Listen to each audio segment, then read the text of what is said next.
Oh shit. It's all good. Hold on. Good. Is it running? Yep. Hey y'all, Hunter at rangehot.com. Hope you're doing well. So this afternoon, I'm out here with my buddy Chad. We're doing a couple gun reviews, and I wanted to take a moment and pause and talk about something that's been preying on my mind and attempt to hopefully generate some discussion, some reasonable discussion. And I'm going to lead into this with a story. Just bear with me. There are means to my end, so to speak. My Uncle Larry, he's 75, 76 years old. And we were talking the other day, he's been in a couple of my videos. We were talking about guns and shooting, and he's a big avid hunter and bow hunter and black powder and pistol, whole 9 yards. And he's been into it his whole life. And so we were talking the other day, and he said, you know, back when I was in high school, every day I carried my shotgun with me. And I'd get to school, and I'd put it in my locker and get my books and go to class. And he's like, and I wasn't the only one. There was a handful of us kids. Every morning we'd get to school, we'd carry our shotgun into school, we'd put it in the locker, get our books, shut the locker, go to class.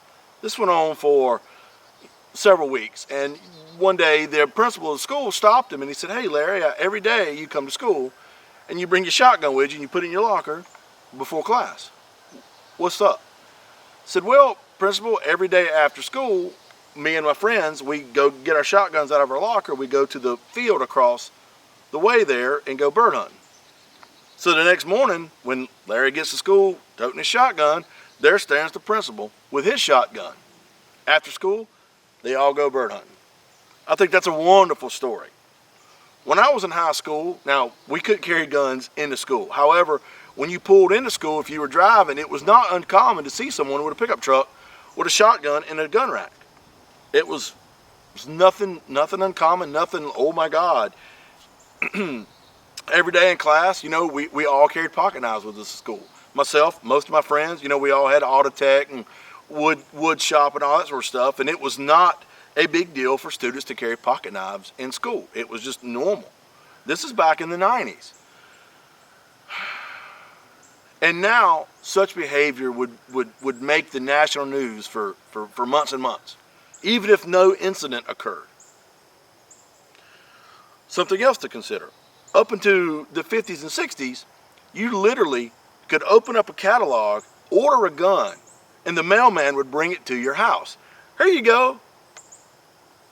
It was just that simple. Up until 86, you could go into a hardware store and buy a full auto machine gun, just like you were buying a rifle or handgun.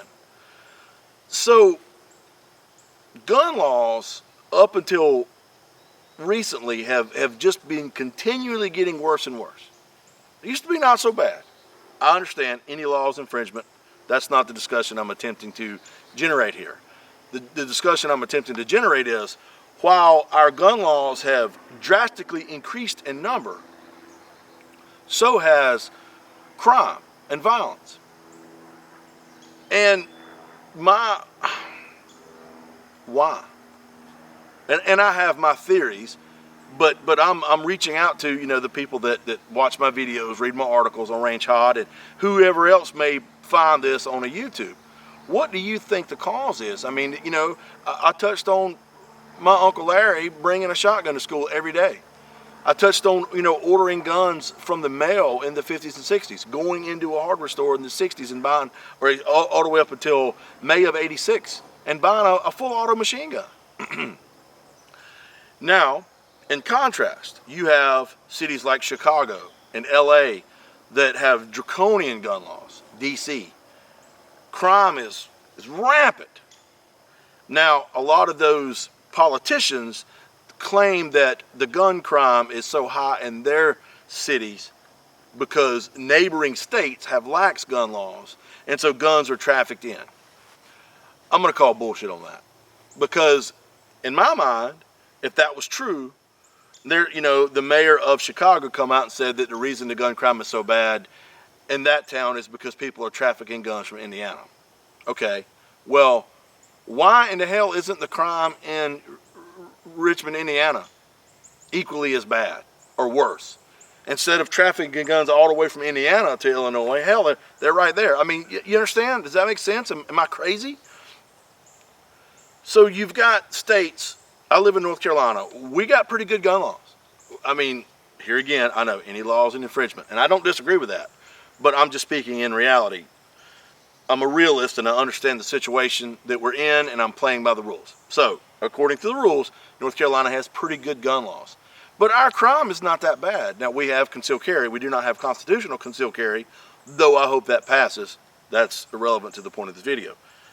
WRL did a 5-year study in North Carolina when concealed carry became law, and citizens began to get their concealed carry. And over that first 5 years of concealed carry permit shall access, crime rate dropped significantly.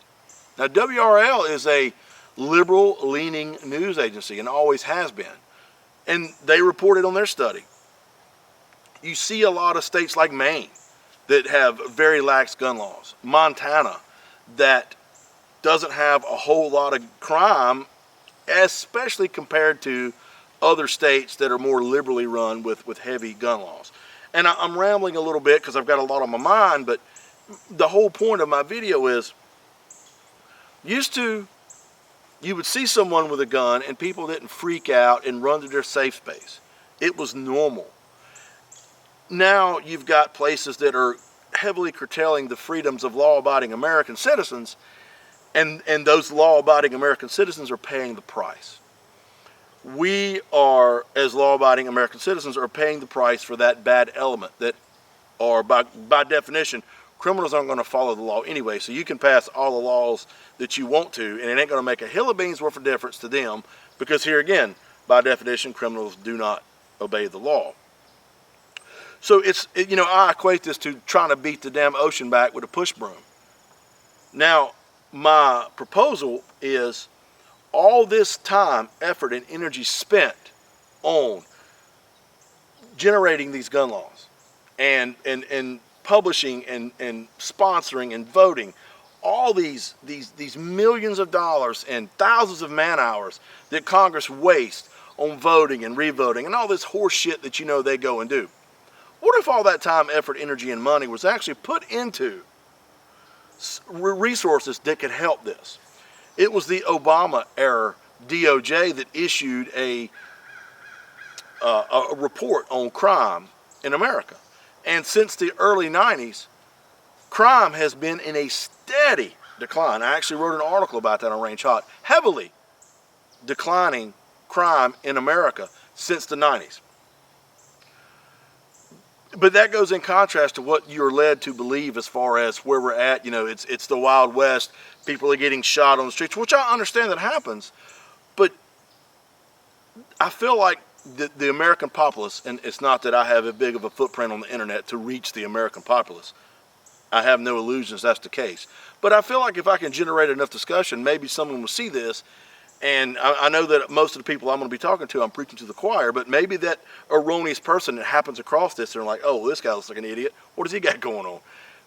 Generate some discussion in people that maybe think a little different. And I had a very civil discussion with a few acquaintances the other day about draconian gun laws, and they were a little more against, assault weapons. And once you start educating them on what an assault weapon really is, and it's not an AR-15, and if you're civil and you educate these people with facts, I'm not going to say 100% of the time, but I have found the majority of the time, at some point, they become acceptable to your opinion, and then hopefully that gives them some food for thought. So when you go to reach out to these people and debate with them, I encourage you, and I'm sure that this is not even worth mentioning, but I encourage you to be courteous, be polite, have your facts together, have your shit together, because every gun owner out there right now is representing the lot of gun owners, and I'm speaking of law-abiding gun owners. So anyway, I wanted to share that story with you about my Uncle Larry and him bringing a shotgun to school and it not being a big deal,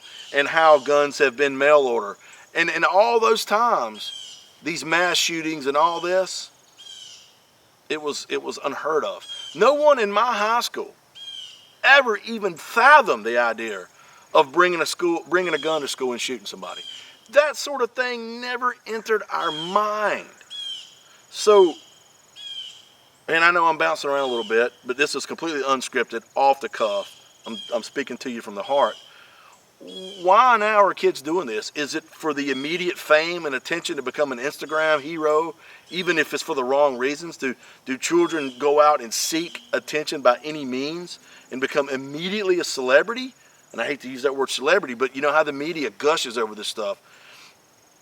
And if that's the case, and it very well may be, then society is beginning to fail. Where does that start at? I don't know, at home maybe, with parents not spanking their kids, not disciplining their kids, not teaching them correctly. I've never been married, I ain't got no kids, because I'm too damn selfish with my money to have to spend it on youngins. I'm just being straight. So I'm talking out of my ass when I talk about that. Anyway, I'm rambling, I apologize. I didn't mean to make this that long, but I had a few points I wanted to bring up and go from there. So anyway, I'm gonna wrap this up. Chad and I still got some shooting to do. I gotta get some guns reviewed and get these out. But I'm going to continue to offer some opinion videos from time to time and hopefully continue to generate some civil discussion. And maybe it'll make some sort of small difference. If not, hey, I'm trying. All right, y'all take care of yourselves and each other, and I look forward to seeing you at the range.